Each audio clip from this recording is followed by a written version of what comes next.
Darn. Oh, sorry. Did I say that out loud? Drink more water. Nobody heard you outside the hall.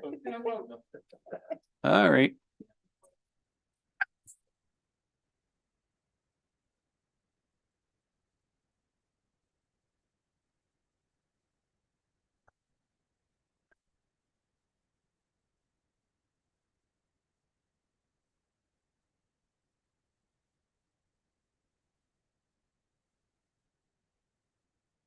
Thank you, Rob. So we are now back in open session, and I can confirm that we only discussed those items that were listed to go into closed session, and staff were given direction. So now we come back to open session. We have the deferred motion to incorporate all of these changes into the draft budget. Any further discussion on that? Not seeing any, I'll call the question. All those in favor?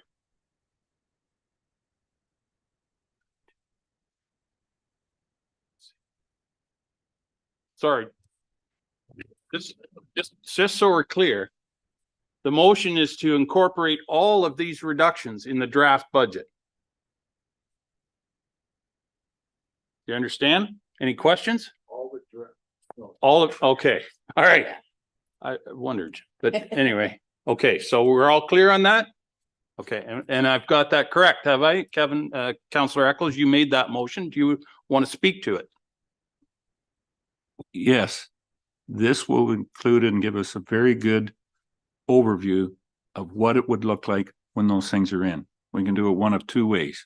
We can either take them all out and not have them there and have what the number looks like, or to make, I think, Mary Lou's job a little clearer, put them in.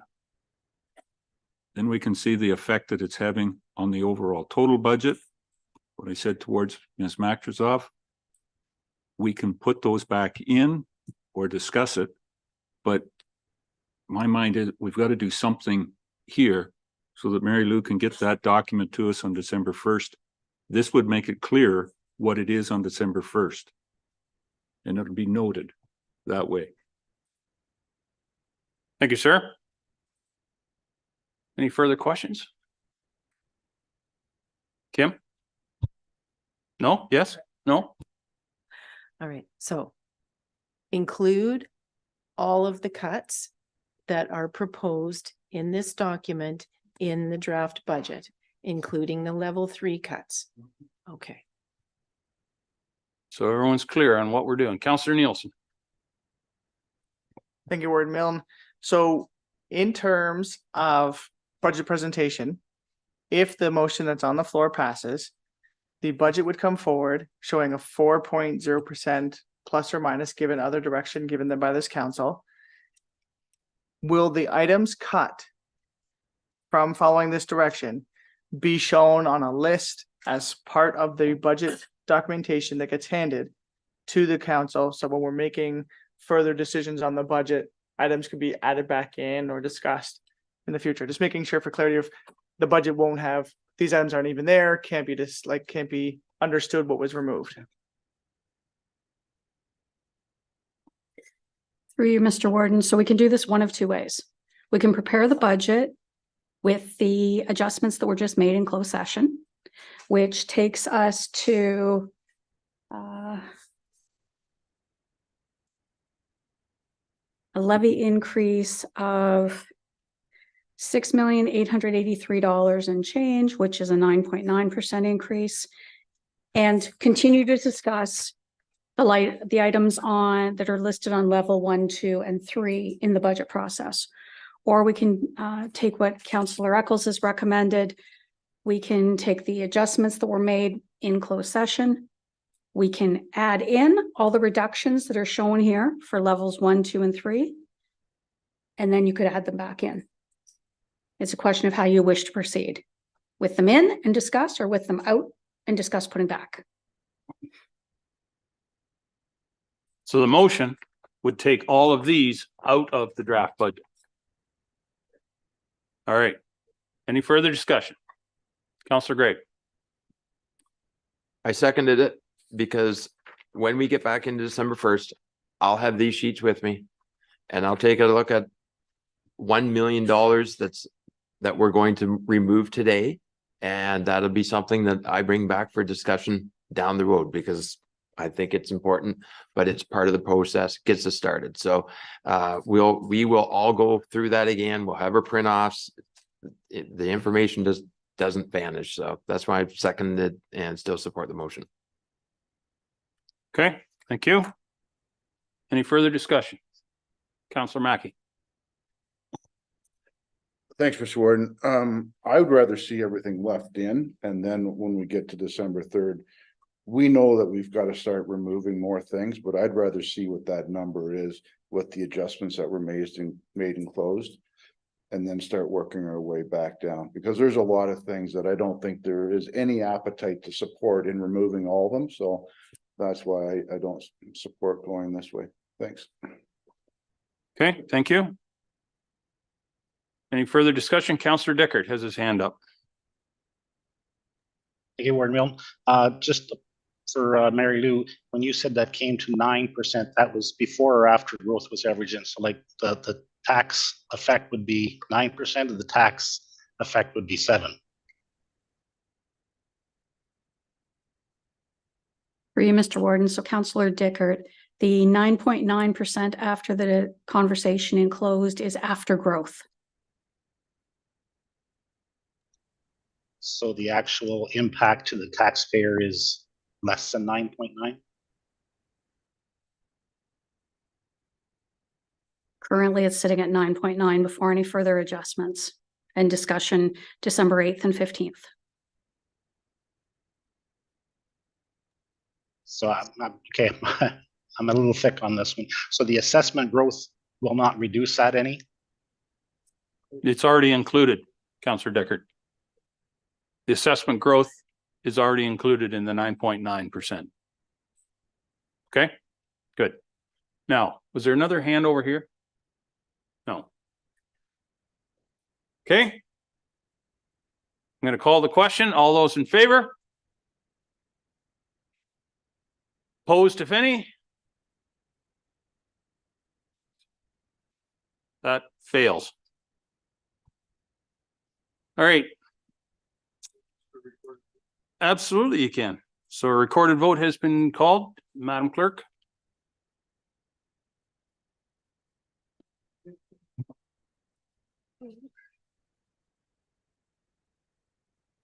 Counselor Mackey. Opposed. Counselor Mackey is opposed. Counselor McKay. Counselor McKay is opposed. Counselor Carlton. Counselor Carlton opposed. Counselor Pringle. Is Counselor Pringle online? Okay. Counselor Pringle is absent. Counselor McQueen. Opposed. Counselor McQueen opposed. Counselor Nielsen. Counselor Nielsen opposed. Counselor Patterson. Counselor Patterson opposed. Counselor Dickert. Opposed. Counselor Dickert opposed. Counselor Kentner. Counselor Kentner opposed. Counselor Keaveney. Counselor Keaveney in favor. Counselor Body. In favor. Counselor Body in favor. Counselor Gregg. Favor. Counselor Gregg in favor. Warden Milne. Opposed. Warden Milne opposed. Counselor Dobreen. Counselor Dobreen opposed. Counselor Matrosovs has not returned. Counselor Bourdignon. In favor. Counselor Bourdignon in favor. Counselor Eccles. Favor.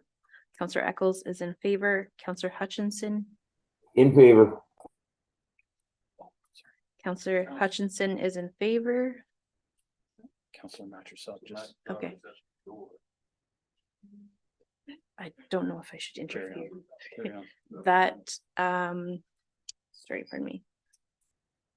That motion that motion is lost 44-40.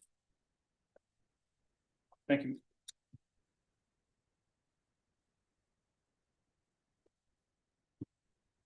Thank you, Madam Clerk. Okay, moving on. We have other business. Kim? Sorry, as council's likely aware from your home municipalities, the deadline for providing Roma delegation requests to the province is November 20th, which is before our next meeting. So I just wanted to ask if any of you had any issues that you wanted to bring forward. I thought the two that came to mind for myself were continuing to advocate for the long-term care construction top up for the redevelopment project, and also the reinstatement or continuance of rural transportation funding. Councillor Nielsen. Thank you, Ward and Milne, and forgive me, County Council, if this is not a county issue. Grey Highlands has currently had some discussions on the road safety, like Vision Zero concept on road design and such. And I'm just wondering if County Council is interested in having a conversation with Director of Transportation regarding infrastructure support for Vision Zero road safety initiatives, or as well as if County Council is interested in having Roma delegations regarding traffic fine violations. So when discussions around our home municipal table, whether or not the speed fines that exist, your $2 or $3 per kilometer over the speed is enough of a deterrent, and whether there's room for discussion with the appropriate ministry on increasing the road fines to try to implement behavioral change and reduction of speed across. Again, forgive me if this is not an issue that the county should take up the banner on, but I'm just trying to put forward a conversation. Absolutely. I think the county would be interested in partnering with Grey Highlands on that particular issue, or vice versa. However, if your staff want to talk to your people, talk to our people, we'll try to put something together. Councillor Body had his hand up first. Go ahead, Dean. Yeah, thank you very much. Probably a question for Kim. Our 14th and 4th facility looks fantastic. It's been ready to go for months. Should we be going after the government to get funding to get it open and get it operating? I'm not sure exactly what's going on there, but should we be lobbying for funds? Thanks, Councillor Body. I think Anne Marie's got a report coming, and I know that we are going to start with occupancy very soon.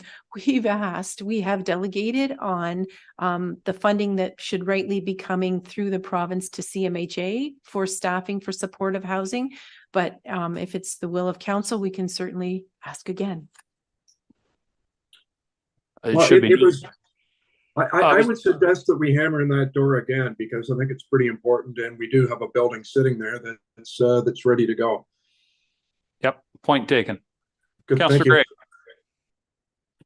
Gray. Thank you, Warden. Something that's came up 2 meetings in a row at our council table is a concern expressed from nonprofit housing and own-style housing company regarding the difficulties in securing insurance. And I'm going to deflect to the director probably for a little bit of an expansion on that topic, but there's certainly a concern that's been now spoken to a couple of times, and no resolution seemingly there yet.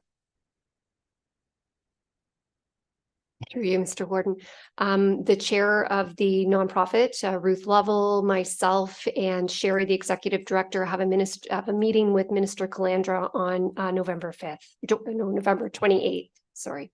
So happy if there would want to be some more advocacy, because it's not just this nonprofit, it's all nonprofits. So any nonprofit of a multi-residential property can no longer get insurance other than through HSE. Thank you for that. Councillor DeBreen. And this may have already been dealt with, as I know that we have spoken about delegating to the minister at any point, as Anne Marie has just mentioned. We don't have to wait for Roma, but we did discuss about the Minister of Education and the ability to negotiate surplus property without market value, outside of market value, when the particular intent is for affordable housing. We may have already done that. We did send the letter as council directed to the province and have not yet received a response, but certainly that's something I can certainly add to the list. Any others? Counselor Kentner.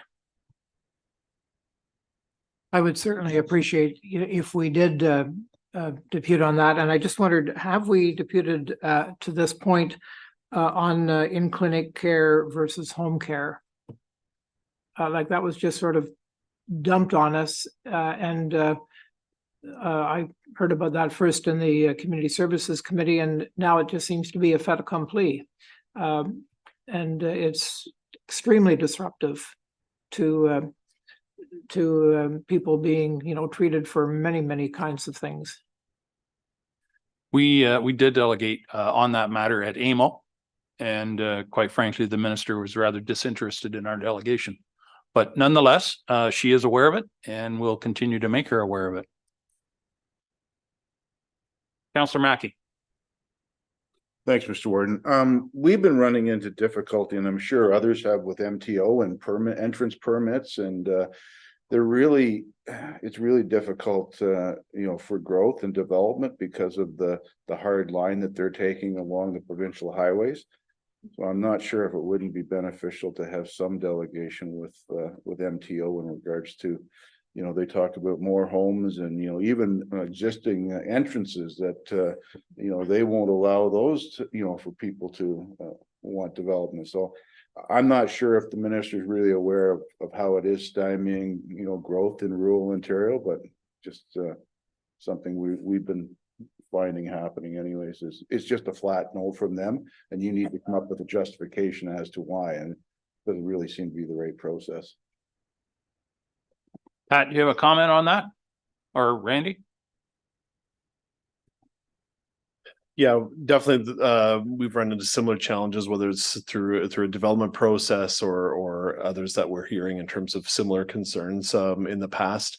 If we've delegated on something like that, it's probably been quite some time in terms of delegating on that. So if council wishes to look at that, that's something that I think we could bring forward and make a delegation request for. So it's challenging because obviously they're trying to protect the corridor for the movement of goods and people.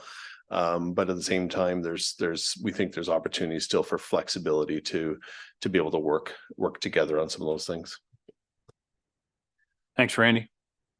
Any others? Okay, well, by all means, if one arises, contact Kim and we'll definitely look into it. Sure. We need a motion to endorse these delegations or requests for delegations. Councillor Eccles, Councillor Kentner, any discussion? All in favor? That is carried.